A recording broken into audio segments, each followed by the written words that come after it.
So a little bit about where I'm from. Not many people know where Malaysia is. So it is based above Indonesia and slightly below the rest of the Southeast Asian region. And the Malaysian population is comprised of 60% of a majority ethnic group known as the Malay people. And many of these people have their origins from Indonesia, which is our nearby neighbor. And 20% of our population have ancestors that have come from China. 10% have the population have ancestors which have come from India. And another 10% have ancestors, who are of different ethnicities. Some of them originally native to what we now know as Malaysia, and some of them not necessarily. So the reason why we have such an interesting ethnic makeup, right? A lot of it is due to the interesting structural position of Malaysia in relation to its neighboring countries. So naturally, for many generations, people from China, from India, and from nearby Indonesia have been migrating into Malaysia. This is a natural migration pattern, but this sort of migration only happens in smaller numbers, and people usually have to be rich enough to be able to move to a country which is further away. And these are usually the people who are merchants, who are business owners. Now, a few hundred years ago, the Europeans who decided to extend their influence. So there has actually been a lot of European influence in the region which we now know as Southeast Asia. And Malaysia was occupied by the British people. So as a result of that, and the British people had wars with many people throughout many places and had taken over many countries. So they brought in people from China and India, which were also places which they went to war with and also conquered these areas. So they brought in the people from these two areas, which eventually stayed on to form the large number of minority people that we have today.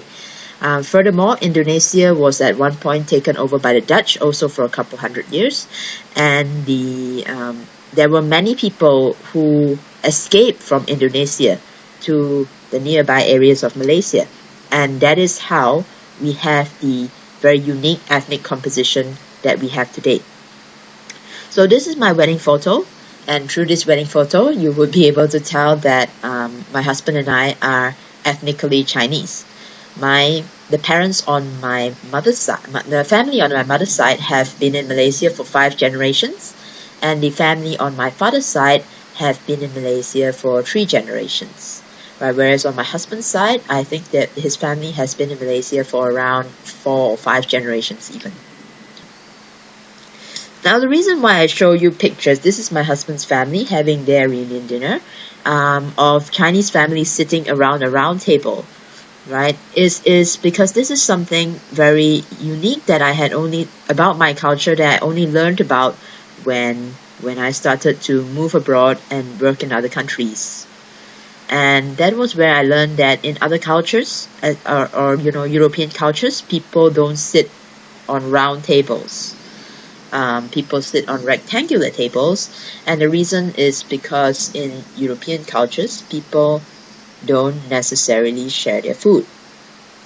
So what I have learned, from spending Christmas here in the United Kingdom, is that in European cultures, people would take all the food they need on their plate, and then they would eat from that. Whereas in Chinese culture, that would be considered rude. So what we do in Chinese culture is that we put our food in the middle, and then we would only take what we need for like one mouthful of food before we switch to another dish or something else. So generally, Chinese people share their food, and this is a very unique characteristic. It's also why our chopsticks, are designed to be long, so that we can reach further to the center of the table to be able to get our food, and also to be able to pass food. In our culture, it's very normal to use your chopsticks to get food for other people as well. Yeah, and this is more Chinese New Year dishes. Okay, so anyway, the objectives of this talk is that what you have seen just now in Chinese culture is that we naturally come from what is known as a very collective culture, in which belonging together and doing things together is actually very important, and that is going to be a central theme of the talk that we're going to have today. Very important for you to note that the Chinese word for reunion is 团圆, right? 团 means together, 圆 means in a circle. So you get together in a circle for your dinner, right? For your reunion dinner. And that is also very significant to what we're going to talk about in terms of collective cultures today. So other than just understanding collective cultures, we also want to analyze a case situated in a multicultural Asian collective context using the cow model. So we're going to look at a case situated in Malaysia using the cow model, and we're going to discuss, after this video, have a discussion on what you have learned and how you will be able to apply what you have learned to intercultural occupational therapy or rehabilitation work. So before we start, to get a little bit of common ground, let's go into the understanding of models, right? So as occupational therapists, we use models a lot to understand what does the world look like to our clients. And some of the models we use, most of the models we use have been developed in Western culture, like the CMOP, the MOHO, the POP models. Whereas the only model to come from Asian culture is the cow model. And why did people develop the cow model? So essentially, we use models like maps. Maps tell us how to go from where we are to where we want to be. So similarly, when an occupational therapist wants to look at how to go together with their client, from where their client currently is to the outcomes that the client would like to get to, most of the time we would be using a model to be able to guide our thinking. Right, so models are generally developed according to the living patterns of the people in the places where they were developed. Right, so for instance, like when you write a map, you for London, if you want to get from place A to place B in London, you will need to use a map developed in London. It would not be practical to use a map for the London Underground to get around in Belgium, for instance, or to get around in Japan or even in Kuala Lumpur, right? So that is generally the same principle which the developers of the cow model realized when they tried to apply models from Western societies into Japanese society. What was developed, the maps which were developed in Western societies were not necessarily applicable to Japanese society. They needed to develop a new model of working, and that was how the cow model was actually developed. So the cow model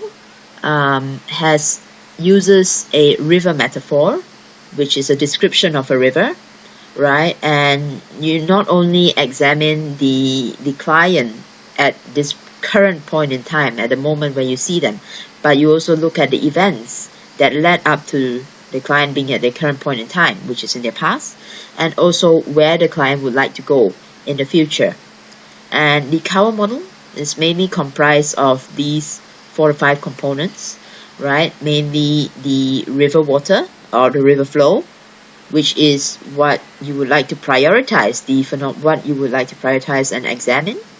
And then you have the river banks, which is the environment. It can be a physical environment, it can be a social environment, it can be a cultural environment, and we'll find out a little bit more about this later.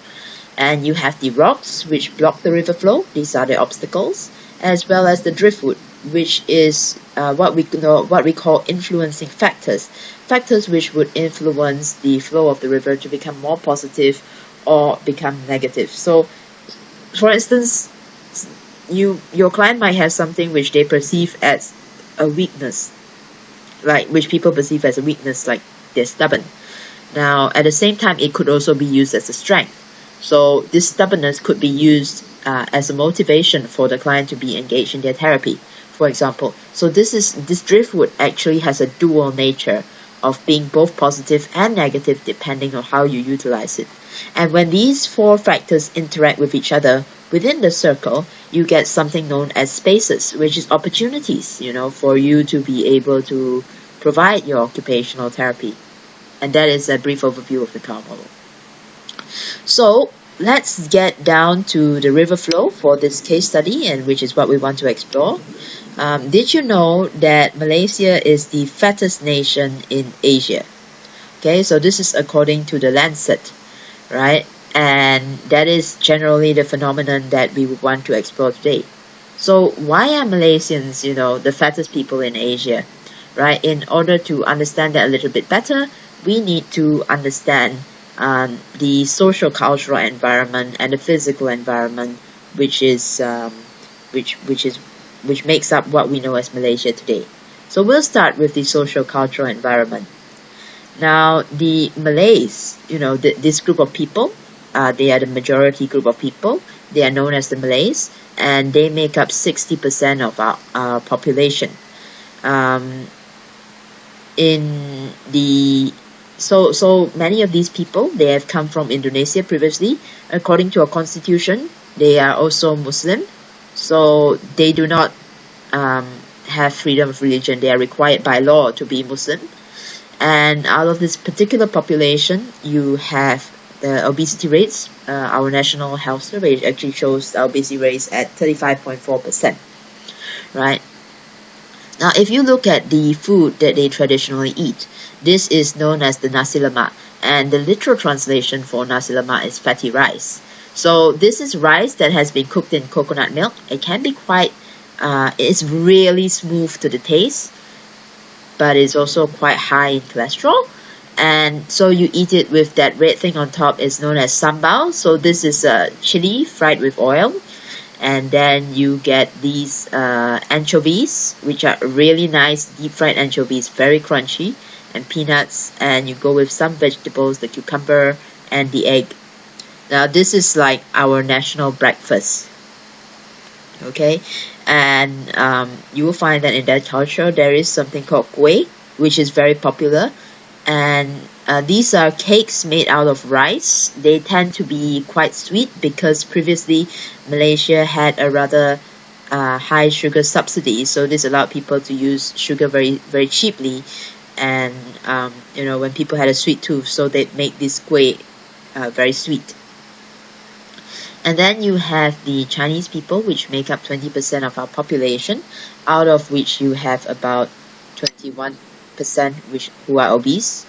When I went through Europe, I've heard quite a lot of jokes about how the dogs in the picture are our food. No, we don't eat dogs. That is a misconception. So I just like to clarify it to you, just in case you're wondering why there are dogs in the picture. Those are our pets. Okay? And the sort of food which we typically eat among the Chinese population in Malaysia, which is mostly Southern Chinese, is that a lot of our food it has a lot of soups, and it's steamed, and it's stir-fried. So generally, there is very little use of oil, and it can be quite healthy, depending on how we eat it. I generally think that our food is generally healthy, and that is also one of the reasons why we have a lower obesity rate compared to the other Malaysian ethnicities. These are the people whose ancestors have come from India, and in Malaysia the classification also includes Tamils, which have come from Sri Lanka, as well as Tamil Nadu, which is in India. The Telugu people and Malayalam, many of the people are from south of India, and this population has a rather high obesity rate of about 43.5%. And let me introduce you to some of the food which they have. This is the banana leaf rice. It's really good food, and I'm not sure if I've really seen anything like it. Well, many people have said that they haven't really tried it before, so that's why I thought I'd bring it up. So what you see in banana leaf rice is you have your rice with all sorts of vegetables and meats and curries on the banana leaf, and the unique specialty of banana leaf rice is that when you finish your rice, you can keep increasing the amount of rice you have at no charge. So it is very normal for people to eat smaller portions of their proteins and vegetables with larger portions of rice, so that you can actually eat more and enjoy your meal longer, right? And these are examples of our Malaysian Indian desserts. They tend to be very sweet. A lot of them tend to be made of rice, and they're really, really good. So I would really recommend, if you visit Malaysia, try to go during a festive season or just before a festive season. Don't go during the festive season, because before a festive season is where there's going to be a lot of festive food on sale as the best time to visit the country. Okay, so after understanding a little bit about the social cultural environment in Malaysia, we would now look at the physical environment. So Malaysia is generally a very tropical country. Our average weather is about between 30 to 36 degrees Celsius. At 28 degrees Celsius, it is considered rather cold. And this was a cold spell which happened at the end of the year. Now, I understand for most European people that is not considered cold, but for people who are used to temperature around 36 degrees, it is cold. Okay, so these are Malaysian. This is an image of a Malaysian shopping mall. And yes, we do celebrate Christmas. We put up the decorations, even though the Christian population is less than 10% generally. But Malaysians like a holiday, and we try to celebrate as many holidays as we can.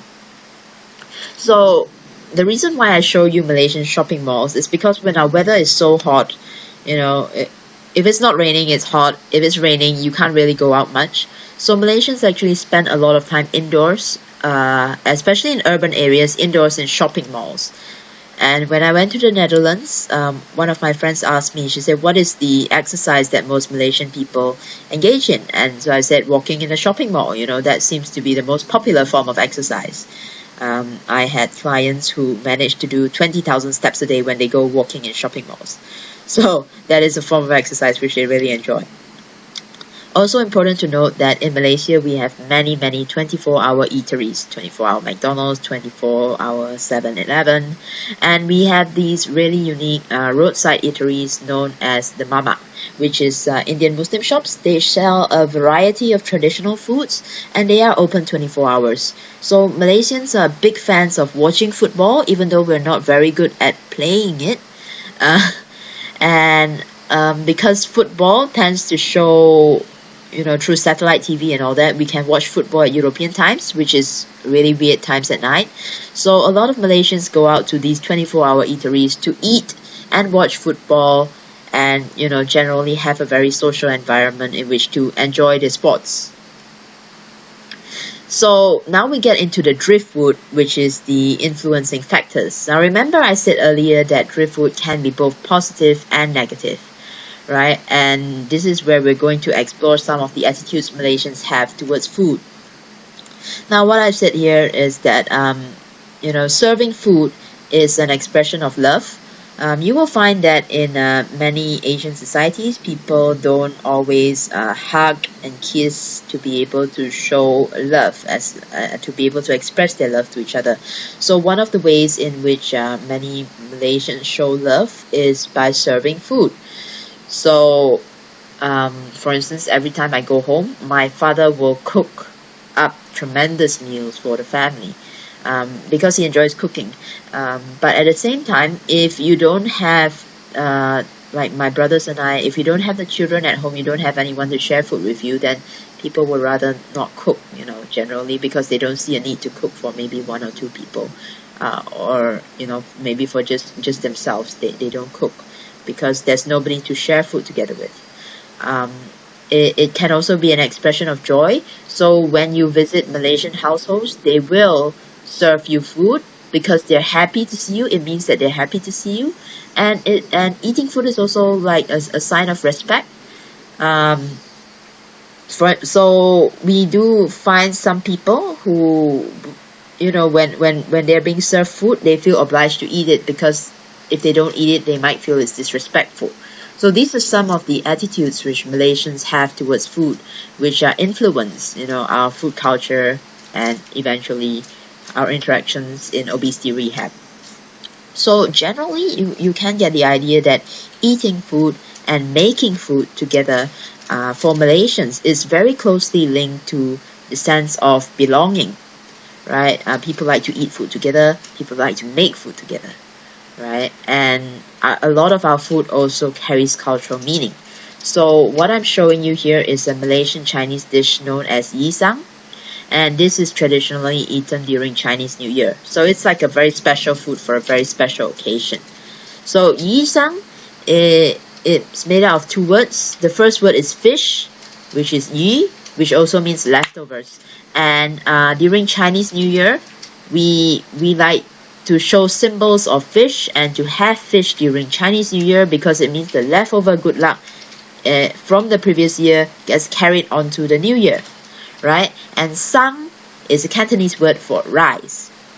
Cantonese is a type of Chinese. So yi sang means your leftovers from the previous year will help you rise to greater heights in this upcoming new year. And that is a very significant and meaningful food for us. Generally, this is a Malaysian Chinese tradition. You might not necessarily find it in China. And also what's significant is that it is a Cantonese tradition. It's not necessarily found in other Chinese groups. So we have different types of Chinese people as well. But generally there is this pattern of foods which carry cultural meaning throughout our cultures, and that is one way to signify that when we belong to this culture, we eat this sort of food.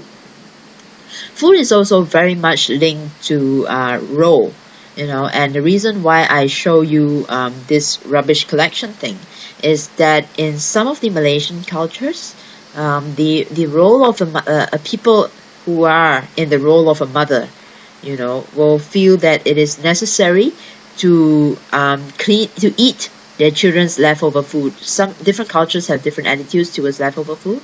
So mothers especially, who are trying to save, who don't like to see food wastage generally, would actually eat up the food of their children. And this is why we do see obesity, increasing numbers of obesity in married certain groups of Malaysian women who are married, because they're helping to finish up their children's food. They don't want to waste food. So now you understand the larger macro context of Malaysia. This is a little bit of a micro view of a client's river. And how would you take a moment to think about how you would plan intervention for this client. So for research has shown that in many Malay Muslim women or mothers, the diabetes intervention and asking them just to eat healthily is not necessarily going to work for them in terms of maintaining health and well-being. So the obesity and health issues here we see is a major rock in the river in terms of helping them maintain their health and well-being. And you see this driftwood, right? Remember we talked about driftwood having both positive and negative elements. So you see this understanding that food is love. So it's both positive and negative, right? Food is the way a mother would express her love to her husband and children. And if her husband and children love unhealthy food, and she cooks healthy food for them, what does that mean for the mother, right? Similarly, in Islamic culture, and this is what I've learned from my Muslim colleagues, is that they say that when a mother is able to keep her husband and children happy, that is what will be able to help her get to heaven. So due to a religion and for some people, to be able to get into heaven is more important than the present life. So does it matter if they are unhealthy in their present life, or does it matter if their present life becomes short, because technically they would be able to get to heaven a little bit faster as well, right? So you see how a mother's role, something that is very meaningful to the mother, can have both positive and negative connotations, have a positive and negative impact on the mother's health and well-being, right? As well as the attitudes towards food. So in this case, now you understand the larger macro environment in Malaysia.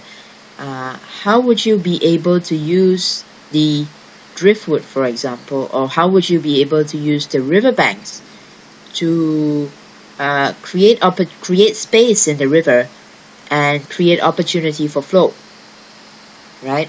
I'd like you to take a little bit of time to reflect on this and to see if it's possible. Maybe your lecturer might want to pause this video for a moment, and then I will actually continue speaking after the pause.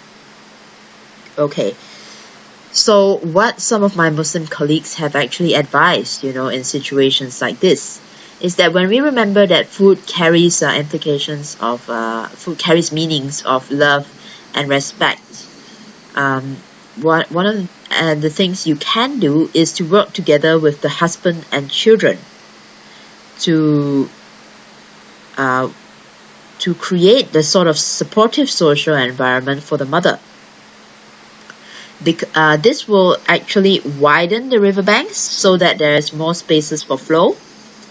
At the same time, what my colleagues also suggest is to get the children, to educate the children about healthy eating and to get them to also serve healthy food to their mother. So when the children serve healthy food to their mother, the mother might feel obliged to eat that healthy food out of respect. Because remember earlier I talked about how it's disrespectful to turn down food. So especially when there's food served with this sort of meaning, the mother might feel obliged to start eating healthily as well. So these are some of the ways in which we can utilize the Kawa model, the dynamics within the Kawa model to create spaces for flow and hope to be able to, basically support our occupational therapy intervention. So some of the things you need to be aware of when you use the Kawa model is that your driftwood can have a negative effect on your flow. It can get stuck, or at the same time it can be used to wedge a space in the river so that the water can flow better. Right? At the same time, your riverbanks, you can manipulate them. They can become thicker to block your flow, or you can move them to be wider, for instance, engaging the husband and the children. So this will be able to create a supportive environment which is wider. You could, in some cases, there are some people who are able to use their river flow to become stronger, and this will push away the driftwood. They hope that this will be able to push away the driftwood or the rocks or the riverbanks and push some space away. And there are also instances where rocks can be big, they can be small, they can grow smaller, right? You erode over time. For instance, someone might have a disability and they get used to it, they are able to increase their function over time, so the rock eventually grows smaller. Rocks can break. For instance, you provide OT intervention, the rocks break, or the rocks can grow bigger as well. Right? And all these dynamics are generally to be able to create spaces for the river to continuously flow. So I would like you to take a moment among yourselves to reflect on what makes the Kawa different. I will be talking about it as well, but if your teacher wants, they can pause the video at this point so you can have a short discussion. And generally, what I feel are the significant points to note in terms of what makes the Kawa different is that the person and environment are a part of each other rather than separate components, which is what you see in most occupational therapy models. This is very similar to Eastern philosophy. This is a little bit of a joke, but I'm Buddhist, so I can make this joke. Whereby the person actually sees themselves as part of the environment, a part of the universe. This is actually more this one with everything principle is that is actually a little bit more in line with Hindu philosophy. Buddhist philosophy says that we are comprised of many parts, and essentially parts disintegrate, so there is no self. But that is a different discussion altogether, right? and the doing is not necessarily the focus in the Kawa model. In a lot of the occupation-based models, they place occupation in the center of everything, whereas in the Kawa model, it generally depends on what the client is willing to impose, what the client feels meaningful, and that should be what you're focused on. So I know sometimes people say that occupations are the river flow, but not necessarily. I have seen instances where occupations are the driftwood. So it boils down to the meaning and the priority assigned by the client.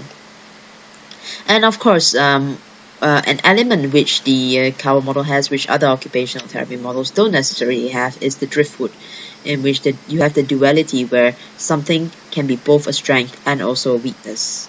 And it depends on how we utilize them. So these are some of the values, embodied by the Kawa model, which are a result of the context in which it was created. It allows us to be collective. There is an emphasis on harmony and interdependence. So generally, when people are using models, I would say to evaluate the situation properly and see whether or not the values encompassed by the model fit with the person. Because we don't want to fit people into models, we want to choose appropriate models for the person. So it's very important to note a few points before ending this presentation. First of all, as I explained in the beginning of this presentation, due to Western influence and globalization, many Asian cultures are not necessarily how they were originally before. So you might actually find that there are people from cultures which you think are collective, but they actually develop individualistic traits. And as a result of that, it's very important to remember that there's no one-size-fits-all approach to planning your rehabilitation. There's no one-size-fits-all approach to choosing the appropriate models to use with people. It's also important to note that cultures evolve. Now, for instance, I didn't find out until I came to the UK that in Victorian and Edwardian England, people were more collective. They took care of their elderly people at home. They generally contributed more to society. So cultures do change over time. And it's also important to note that there are different types of individualistic and collectivistic cultures. If you read this reference by Gabriel and Cianci, you will find that they talk about cultures which are more hierarchical individualistic, and more equitable individualistic cultures. And the same can apply to collectivistic cultures as well. You might also want to take note that there are different types of belonging. The sense of belonging a new migrant experiences is also a little bit different from that of a second generation, from people who have come from second generation and beyond, who've come from other cultures but who have stayed in a specific country for second generation and beyond. If you'd be keen to find out more about the Kawa model, I would encourage you to check out the kawamodel.com website. There is a manual there called the Kawa Model Made Easy Manual, where you would be able to learn a little bit more about how to apply the Kawa model in your context. And lastly, I would like to remind everybody of Dr. Iwama's wise words that occupational therapist's promise is to enable people from all streams of life to engage and participate in activities and processes that have value.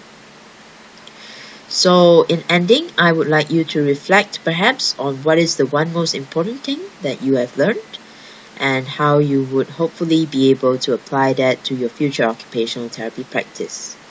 And that is the end of my presentation. We'll be joining you on Skype for Q&A. See you shortly.